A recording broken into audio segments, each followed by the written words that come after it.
there was one argument, I mean, on a song that you had to argue with the producer how it...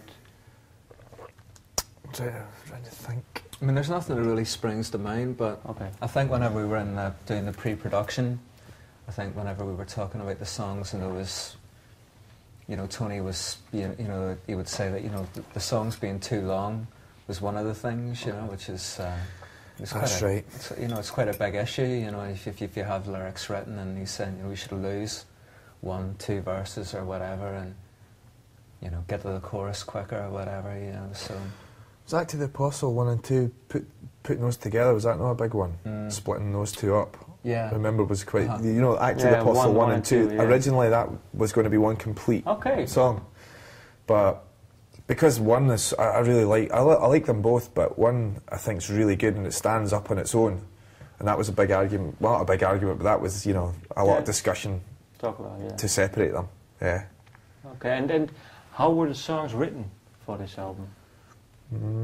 Lots of different kind of ways, I suppose. Well, it was different, but whenever we started writing the songs for this album, or Stuart bringing them in, we just moved into our own rehearsal studio for the first time. So we had our own small kind of room where we all set up. So in Glasgow, and you know, we have our offices above it.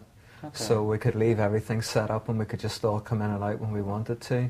So we all just sat around and basically like, you know, in a kind of U shape, and that was kind of the way that we recorded the album as well. It was all done live with the drums set up in the middle of the room, with you know, playing the guitars and bass and the keyboards all around it. Quite alive. All live, you know.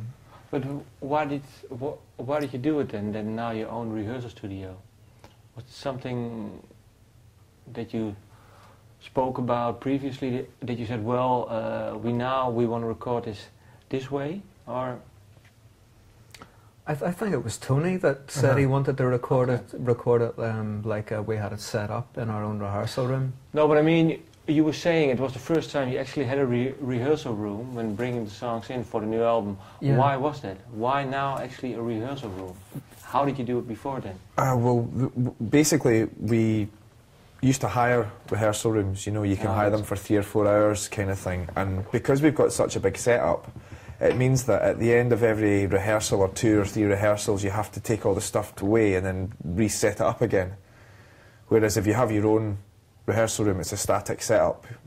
You don't have to move anything, you don't have to, it's always there, and it just makes more sense because you can choose the hours that you want to rehearse, whereas if you have rehearsing an actual place, you rent a room or you hire a rehearsal room in a proper place, they only open at certain hours, so you're kind of restricted.